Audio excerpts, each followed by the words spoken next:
All right, News Corp is the second largest media conglomerate, describing itself as a constellation of media businesses.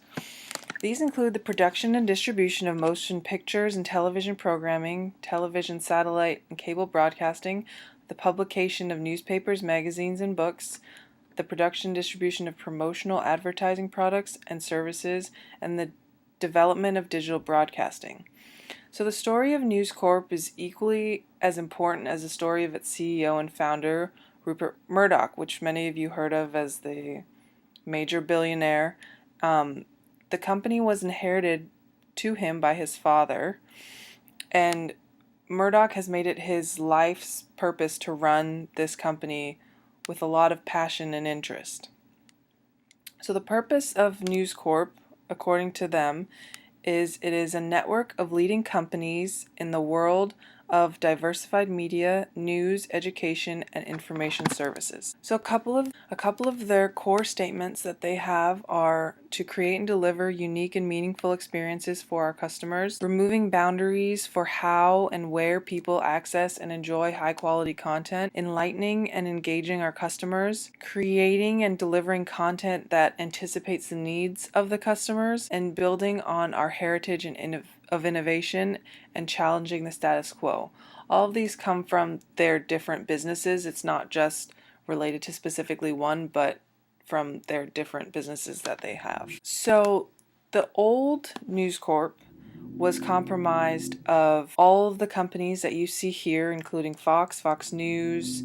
But now, as of 2013, News Corporation broke into two separate companies. So one is 20th Century Fox Entertainment and Broadcasting Company, and the second is News Corp, which is a print organization. On the side, you'll see all the News Corp companies. So it's News Corp Australia, News Corp UK, the Dow Jones, New York Post, Holland Collins Publishers, Amplify, which is kind of like an online teaching tool, News America Marketing, Storyful, which is pretty interesting. It validates news stories for companies on Twitter and such, so it'll go through and find to make sure that a news story that they're putting out is valid. And then Move, which is a new area that they're looking to go into, which is digital realtors, so selling homes online. There was a big scandal in 2011 which resulted in the closing of one of their very profitable newspapers called News of the World, and it was for illegal phone tapping. They were tapping the royal, other celebrities just to get juicy details. And this goes along kind of with Murdoch's tactic, which is by any means necessary. It's very aggressive and it's no mercy. Almost as long as you get the story, he kind of thinks that it's ethical. So leading into that, that goes to their company culture. Murdoch yields most of the power in the decision making. So he is almost very controlling of everything and he likes to be in control.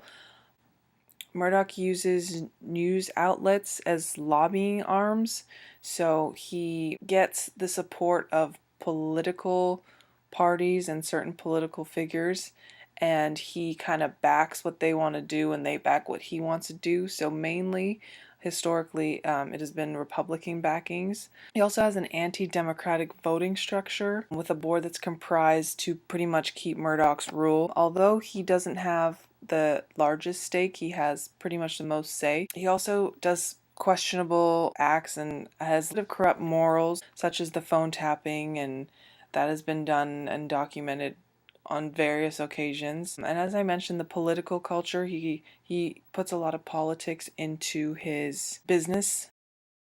One of his former employees, Sherry Markson, said his motto would be any ruse, any lie, any invasion of privacy is acceptable in the name of publishing voyeuristic information. So if you were to just look at that and kind of understand their company culture, that they by any means necessary, as I said before, to get the story. And the customer profile, as because News Corp has a lot of businesses, I chose to focus specifically on the Wall Street Journal, which is part of the Dow Jones media group that they own.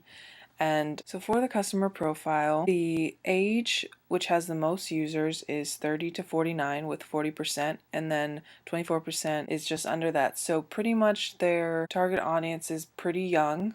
It's 71% male, so high dominance of male readers. Income levels are, the highest amount is $75,000 and over, so this is definitely something that favors the wealthy. Education, almost 85% of people have some sort of college education, with 56 that have graduated.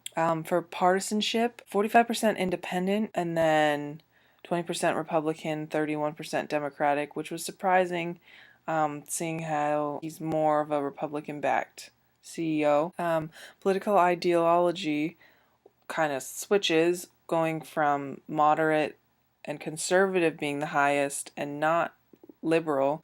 In terms of trends in the social market, more people are starting to read on their tablets, on their phones, instead of the traditional print readership. So that's decreasing. Online learning is becoming a very large thing and a big trend that News Corp has been trying to catch on to. Digital initiatives, so just piggybacking on a lot of the new technology that is coming out. So in terms of economic trends that they're trying to do, they're trying to capture some of the overseas markets. So they've set out by 2020 to have 158 billion people from India to use their online realty service. So that is a big market for them that they are trying to capture. Some of the technological trends, they want increased readership on tablets and smartphones. And then I mentioned it a little bit before, which is mostly Storyful. They want to use this program, which is an Irish startup company that they bought,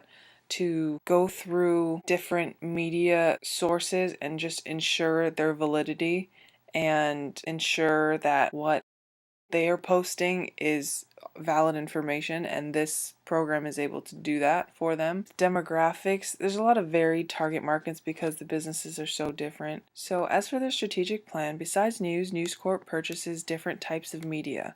It's the leading publisher of the English language. The company also sees a major importance for education and has a priority in youth, which is why they acquire different startups like the startup Amplify, which teaches kids K through 12 using online resources. They also are very intelligent with their strategic acquisitions. So their current interest is in purchasing the LA Times. That's another print media that they want to grab hold of. Murdoch is also very serious about increasing the digital operations. So they have a thing called windowing that they want to try, which is the content at the beginning charges higher for the first sight of stories and videos, similar to how they do it in the movie industry, where when you go into theater, it's more expensive than when it's on DVD. Also, start investing heavily into internet acquisitions and startups, which they've already been doing, but they want to increase that. Then they want to start charging third parties for the use of their readership and subscriber data.